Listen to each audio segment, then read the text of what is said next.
पूर्व मुख्यमंत्री भूपेश बघेल का बयान। प्रधानमंत्री के अडानी अंबानी को लेकर दिए बयान पर कहा, प्रधानमंत्री जी का बयान आया, अडानी अंबानी के यहाँ से टेम्पो में घर भर कर नोट जा रहे हैं और कुछ दिनों से राहुल जी दोनों के बारे में बोल रहे हैं, जबकि इधर हैदराबाद के पास प्रधानमंत्री बोल रहे, झारखंड में उसके बारे में राहुल जी बोल रहे थे कि मोदी जी ने अडानी अंबानी को पैसा दिया। यह जो बयान है बता रहा है उम्र असर होने लगा है। दूसरी बात क्या है, उन्होंने स्वीकार कर लिया कि उनकी चलती नहीं है। ईडी आईटी पर किसी के चलता है तो अडानी अंबानी के चलता है, तभी वह शिकायत कर रहा है। असली ताकत प्रधानमंत्री के पास नहीं है, पीएमओ के पास नहीं है, अडानी अंबानी के पास है। यदि प्रधानमंत्री के पास जानकारी है, संविधान की शपथ ली है, भ्रष्टाचार खत्म करने की बात कर रहे हैं, काला धन समाप्त करने की बात कर रहे हैं, तो उन्हें मालूम है अडानी अंबानी के यहाँ से टेम्पो से पैसा निकल रहा है, तो कार्रवाई क्यों नहीं की। सबसे बड़ा सवाल यही है कि आप कार्रवाई नहीं कर रहे, मतलब आपकी चलती नहीं है। उन्हीं के लिए आप काम करते हैं, वह सब सच साबित हो रहा है। प्रधानमंत्री जो लगातार बयानबाजी कर रहे हैं, जब से चुनाव घोषणा हुआ है, घोषणा पत्र जारी हुआ, तब से प्रधानमंत्री का मानसिक संतुलन बिगड़ गया है। कभी वह मुस्लिम लीग की बात करते हैं, कभी कभी मंगलसूत्र की बात करते हैं, कभी गाय भैंस तक पहुंच जाते हैं। कल जो हुआ है इसके बारे में क्या कहा जा सकता है, यह प्रमाणित हो गया है और प्रधानमंत्री ने जो बात कही है वह स्पष्ट हो गया है कि इस देश का काला धन समाप्त नहीं हुआ है और उसके मित्र हैं अडानी अंबानी के पास हैं। उन्हें यह भी पता है कि टेम्पो में भर भर कर जा रहे हैं, उसके बाद भी कुछ नहीं कर पा रहे। इसका मतलब यह है कि प्रधानमंत्री नकारा साबित हुए। हिंदुओं की संख्या घटी है, अल्पसंख्यकों की संख्या बढ़ी है। इसको लेकर कहा, आंकड़े कहाँ से लिए, क्या है, क्या प्रामाणिकता है, इसके बारे में जानकारी नहीं है। इसके बारे में कुछ नहीं बोलूंगा, लेकिन इन लोगों को इसके अलावा आता ही क्या है, यही खेलेंगे, इसके अलावा कुछ नहीं। इसको आंकड़ा कहाँ से पता चल गया?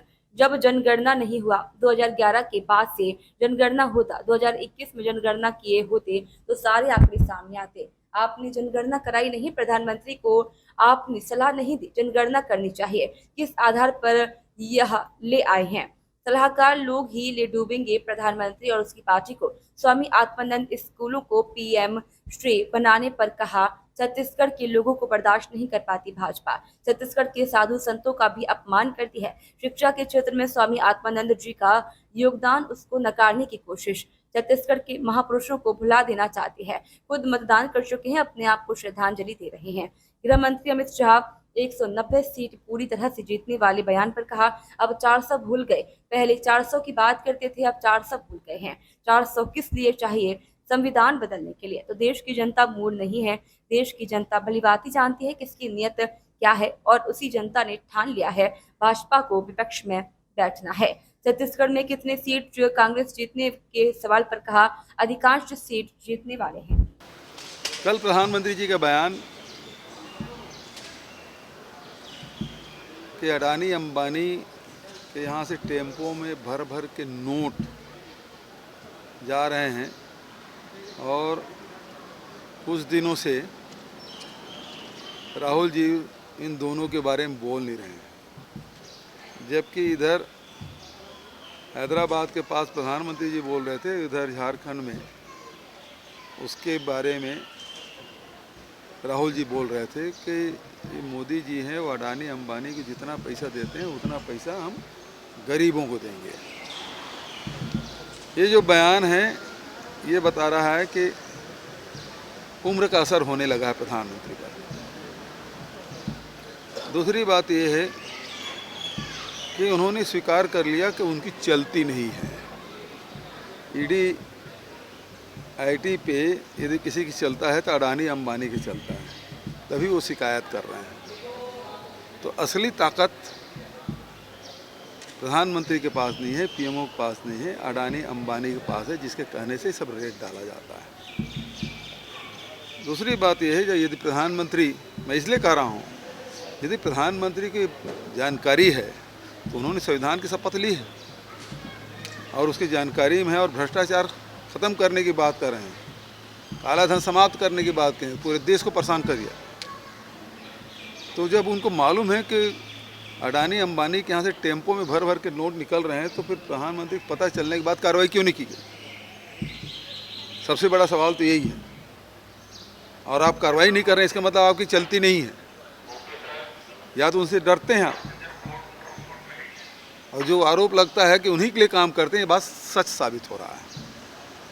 प्रधानमंत्री जी की जो लगातार बयानबाजी चल रहा है, जब से चुनाव घोषणा हुआ और कांग्रेस की घोषणा पत्र जारी हुआ, तब से प्रधानमंत्री जी का मानसिक संतुलन बिगड़ा हुआ है। कभी वो मुस्लिम लीग की बात करते हैं, कभी मछली की बात करते हैं, कभी मटन की बात करते हैं, कभी मंगलसूत्र की बात करते हैं, कभी गाय भैंस तक के पहुंच जाते हैं। फिर कल जो हुआ है वो तो इसके बारे में क्या कहा जा सकता है। सर, एक और पीएम की जो आर्थिक सलाहकार परिषद है, उन्होंने ये सीधी सी बात है कि छत्तीसगढ़ के लोगों को ये बर्दाश्त नहीं कर पाती भारतीय जनता पार्टी। छत्तीसगढ़ के साधु संतों का भी अपमान कर रहे हैं। शिक्षा के क्षेत्र में स्वामी आत्मानंद जी की योगदान है, उसको नकारने की कोशिश, मतलब छत्तीसगढ़ के महापुरुषों को भुला देना चाहते हैं। यदि आपको कोई कार्यक्रम चलाना है तो नया कार्यक्रम चलाइए और किसी का नाम रख लीजिए, है ना, उसमें कोई बात नहीं। अब इनका तो मानसिक संतुलन बिगड़ा हुआ है ना। अब वो वोट डाल के निकले विष्णुदेव साय जी और मतदाताओं को श्रद्धांजलि दे दिए, तो ये स्थिति है। वो खुद अपने, क्योंकि वो खुद भी मतदान कर चुके हैं, तो अपने आप को भी श्रद्धांजलि दे चुके, मतदाताओं को श्रद्धांजलि दे देते। सर, भाजपा ये कह रही है, अमित शाह कह रहे हैं कि 190 सीट हम जीत रहे हैं। अब क्या ये माना जाए, क्योंकि ये जो अभी चल ही रहा है मामला वही वाला। देखिए, आंकड़े कहाँ से लिए हैं, क्या है, क्या प्रामाणिकता है, उसके बारे में मुझे कुछ जानकारी नहीं है, तो इसके बारे में कुछ बोलूँगा नहीं। और इन लोगों को तो उसके अलावा आता भी क्या है, यही खेलेंगे, इसके अलावा कुछ नहीं। तो इसको आंकड़ा कहाँ से पता चल गया, जब जनगणना नहीं हुआ 2011 में। यदि 2011 के बाद से जनगणना होता, 2021 में जनगणना किए होते, तो ये सब सारे आंकड़े सामने आते। आपने जनगणना कराई नहीं, प्रधानमंत्री को आपने सलाह नहीं दी कि जनगणना कराना चाहिए, और ये किस आधार पे ले आए।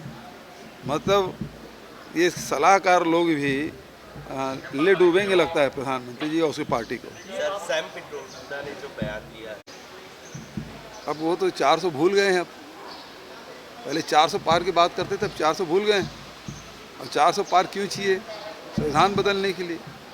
तो देश की जनता मूढ़ नहीं है, देश की जनता भली भांति जानती है कि किसकी नीयत क्या है, और उसको अब जनता ने ठान लिया है कि भारतीय जनता पार्टी को विपक्ष में बिठाना है। सर, स्मृति ईरानी चुनौती दे रही है राहुल गांधी जी को, प्रियंका गांधी जी को, खुले मंच पे आकर हमारे साथ डिबेट। हम पहले बता ले 13 रुपये किलो कब शक्कर दे रही हैं अमेठी के लोगों को, और गैस सिलेंडर 400 रुपये कब होगा, ये बता दें स्मृति ईरानी जी।